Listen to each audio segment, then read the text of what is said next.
Magandang araw, Pilipinas! Namaskar, India. Intro pa lang, clickbait na. Sa video na to guys, ay ipapakita ko nga sa inyo ang kaganapan during chat puja at ang pagdating ng aking sister-in-law. Ito palang sister-in-law ko guys, ay kapatid na babae nila Aditya. Hindi ito yung mapapangasawa ng kuya ni Adi. Marami pala sa inyo guys ang hindi nakakaalam na meron ngang kapatid na babae si Adi. Ibo-voice over ko pa ba yung nangyayari sa video? Wag na, basta panoorin nyo na nagluluto si mami. Ayan kasi guys, ang realidad dito sa mga probinsya at magme-make sense sa inyo kung bakit nagiging mapili yung biyanan ko sa magiging manugang niya. Dito kasi sa Jharkhand at Bihar guys, may paniniwala kasi sila guys na ang anak na babae once na mag-asawa na ay nagiging anak na siya nung mga mother-in-law niya, ng father-in-law niya. Although anak pa rin naman siya talaga nila mami. Pero parang yung rights sa kanya nila mami ay napupunta na doon sa kanyang mga in-laws. Pero siya guys, hindi siya nakatira sa bahay ng in-laws niya kundi nakatira siya sa Mumbai. Ito nga ang ate ni Aditya guys ay nagtatrabaho sa bangko at manager na siya. Kaya doon talaga siya sa syudad nakatira. At yung asawa niya naman guys ay nagtatrabaho din sa South India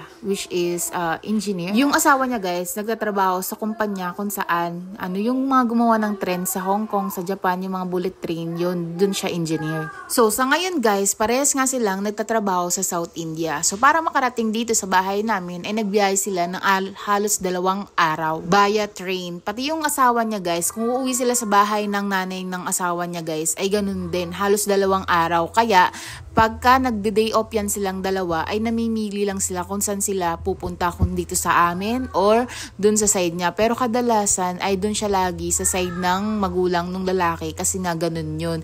Pero this time nga guys, dahil nandito kami nila Aditya, ay pinilit niya guys na dito siya sa bahay namin. Pwede rin sana guys mag-airplane sila. Kaya lang nga guys, alam nyo ba na dahil nga chat puja, ang mga ticket ay nag-fully book na. Yung train nga nila guys, muntik pa nilang hindi mabook yun. Parang lang sila, nasa waiting list lang sila guys. Pero buti na nga lang na-confirm. Yung asawa niya guys ngayon, work from home kasi binabantayan siya. Pero ang trabaho nun ay sa Bangalore. Tapos guys, nakabili nga sila ng bahay or condominium na 3 bedroom sa May City. Sobrang ganda nga guys. Kaya pagbalik natin galing Pilipinas, dito babalik din kami agad guys. Dahil nga ay na-confirm na rin ang kasal, ang araw ng kasal ng bayaw ko. Pero hindi muna yung bayaw ko yung pagchichismisan natin for today's video. So, pagbalik natin dito sa India guys, ay pupunta nga tayo sa bagong bahay nila. Dahil nga pareha sa South India yung trabaho nila, it makes sense na dun sila bumili ng bahay. At maganda yun guys, nakabukod din yung aking hipag sa kanyang biyanan. Kasi yung hipag ko guys, ito na nga, kumapit ng maigpit. Ihanda ang mga popcorn. Umihi na ang iihi. Ito guys ay mapagkwentuhan lang naman natin at hindi ko na sobrang detail sa inyo. Pero kung hindi ka chismosa at ayaw mo makarinig ng chismis, pwede ka naman umalis sa video na to. Hindi ko maintindihan yung ibang tao na ayaw naman sa akin pero nanonood sa video ko. Na para bang nag-aantay sila kung anong mapupunan nila sa akin for today's video. Marami kayong mapupuna sa akin dahil nga masama ugali ko. Ito nga ang hipag ko guys, nung panahon na hindi pa siya nag-aasawa. Kakasal niya lang mga 2 years or 3 years ago. Binlag ko yung kasal niya guys, hindi ko lang binlag yung paghahanap niya ng asawa dahil nga, syempre, siya ay hindi ko siya kaklose that time. Nagkaroon nga kami ng malaking tampuhan yan guys dahil parehas kami na ugali niyan.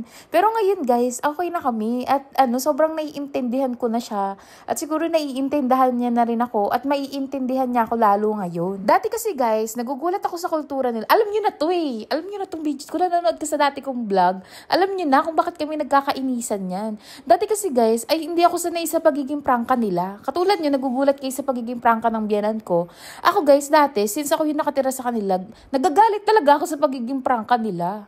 Lalo na tong sister-in. Kuhang-kuha niya kasi guys yung ugali ng nanay niya guys. Dati, diba sabi niyo, ikaw ba hindi kanya nilalait? B, hindi ako masyado nilalait ako ng biran ko pero hindi masyado. Pero ang nanglalait sa akin, ito B.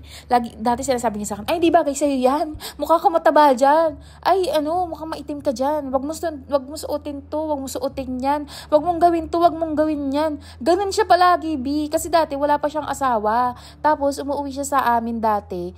Tapos, ganun yung ginagawa niya. Tapos, pag uuwi yan sa bahay namin, ang ugali niyan, guys, maglilinis ng maglilinis, B. Yung para bang, isang buwan siya bago umuwi. Tapos, maglilinis siya ng maglilinis na para bang pinaparamdam sa akin na hindi ako naglilinis ng bahay. Tapos, sasabihin niya sa kusina, apakadumi. Yung dalawa rin kasi yung kusina namin dati. Sasabihin niya dun sa kusina ko, apakadumi. Ganun siya, B.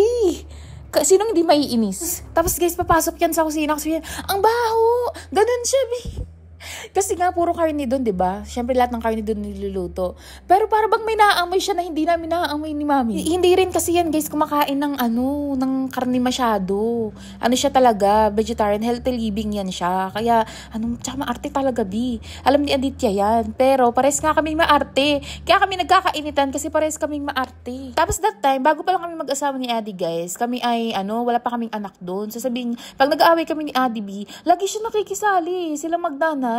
Kaya naiinis talaga ako that time kasi sa atin, 'di ba? Hindi ka pwedeng makisali sa away mag-asawa. Alam mo, na-vlog ko na 'yan eh. Alam niyo na dapat 'yan eh. Pero para sa mga bagong followers natin, ayun nga guys, lagi siya nakikialam. Tapos one time sinabihan niya ako, wag daw ako sumasagot sa asawa ko, B. Kasi daw sa India daw hindi daw sumasagot dapat sa asawa yung babae. Sabi ko, "Hay!" Doon ako sumabog din ako sa kanya noon. Sabi ko, "Ay, hindi Pilipina ako. Hindi ka dapat ganyan. Sa amin pwede ipakulong 'yan pagka yung asawa mo, ganyan." Ganun kami, guys. Tapos sabi ko, antayin mo ikaw mag-asawa. Palagi ko sinasabi sa kanya, guys, ikaw pag nag-asawa ka, malalaman mo yung sinasabi mo. Kaya, guys, nang siya yung ikakasal, hindi ko siya na-vlog. Kasi nga, pinagbabanta ko sa kanya yung pag-aasawa niya. Tapos guys, okay pa yun, hindi pa kami masyadong away nun. Sakto lang yun. Tapos ito yung pinakamatindi namin talaga, yung hindi kami nagpansinan ng isang taon, guys. Ayun yung nanganak ko kay Adu, 6 months si Adu. Tapos that time, guys, punong-puno kasi ako may postpartum na ako, guys. Tapos napupuno ako kay Aditya na, ang dami nilang pinagagawa. Sabi ko, iayos naman yung, dati kasi hindi pa ako sanay sa Indian massage, guys. Hindi ako sanay sa pagbuhat nila sa bata. Lagi ko sinasabi kay Adi, pakisabi naman sa mama mo, tsaka sa tatay mo, tsaka sa ate mo, tsaka sa kuya mo, paayos ako ng buhat kay Adu, ganyan, mga ganun, babi, or wag niyong halikan si Adu, diba? Alam niyo naman yung mga bawal-bawal ko na yan. Tapos ito si Aditya, hindi niya sinasabi, tapos hindi sila nagbabago, babi, napipikon talaga ako. Tapos that time, guys, 6 months pa lang si Ado, hindi namin pinagsiselfon. Nag-cellphone lang si Ado ng 1-year-old na siya, guys. Nakanood lang siya cellphone. Pero yung that time, guys, hindi ko talaga pinagsiselfon si Ado noon. Tapos ayun, guys, na that time, sabi ko wag. Sinabi ko na wag. Tapos pagbaba ko, nakita ko, binigyan niya pa din, B. Kaya sabi ko sa kanya, guys, ay, sa susunod, wag mong bigyan kasi hindi ko nga binibigyan. Sa English to, guys. Tapos hindi ko alam na umiyak na pala siya noon, B. Tapos nung umiyak siya noon, yung asawa ko, akala niya binugbog ko yung kapatid niya. Ayun, kinampihan niya noon that time. Kaya nag-away talaga kami matindi ni Aditya. Inaway ko silang lahat, B. Ba't ako magpapatalo? Ano kayo? Diba lagi niyo akong sabi ko talaga kay Aditya, ano kayo? Ako lagi niyo akong pinagsasabihan, gawin to, gawin yan, gawin to. Gusto niyo, susunod ako. Tapos isang beses akong nagsalita, iiyak ka. Ganon. Yun yung naging away namin nun. Pero ngayon, guys, okay na kami. As in. Guys, hindi to ginto baka may kayo. Baras tawag dyan. Ayun, guys, so far, yung pangalawang pinakamalaking away namin ni Aditya. Kasi talagang iuuwi ko yung anak ko sa Pilipinas. Napabook na nga ako ng ticket nun eh. As in, nagbook ako ng ticket pa uwi ng Pilipinas. Laki ng nasayang nun, guys, sa kaartehan ko. Kasi ako, guys, ang Pinay na hindi nagpapatalo, B. Yung may mga ganun kami talagang senaryo dati. Kaya ngayon, sobrang ganda ng dynamics or harmony ng bahay namin. Kasi nag-umpisa kami sa, pasamaan kami ng ugali lahat eh. Talagang nagbubugbugan ng mga maldita yung biyanan ko, maldita ako, maldita yung hipag ko. Diba? Sabay-sabay kami. Tapos unti-unti namin, since, mas mahirap din kasi yung sa umpisa nagbait-baitan kami. Feeling ko mas pangit yun eh. Kung sa umpisa nagbait-baitan kami, tapos unti-unti sumasama yung ugali namin. Yun siguro mas malala yun. Pero since nag-umpisa kami sa pasamaan ng ugali, talagang pinakita namin kung sino kami sa isa't isa. Ngayon guys, sobrang ganda ng dynamics namin. Alam namin yung mga kinakainisan ng isa't isa. Alam namin kung kailan mabubwisit yung isa sa isa't isa. Nagigits niyo ba yung point ko? Kasi guys, mahirap talaga. Lalo na iba-iba yung kinalakihan namin. At hindi naman kami mabubuting tao na mababait guys. Hindi kami mababait B na okay lang ganito, okay lang ganyan. Kami ayan, okay na, 'di ba? May pag-hug pa kami. Kaming lahat dito, guys, ay sobrang totoong tao. Hindi kami perfect, pero masasabi ko na wala kaming tinatapak kang ibang tao.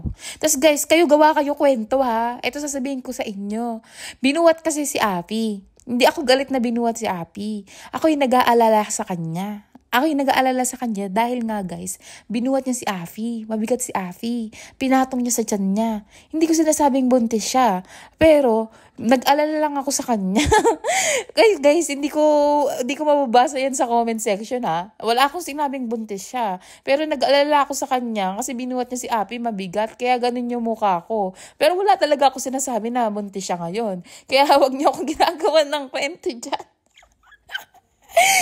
Kinginan niya lahat. Charas.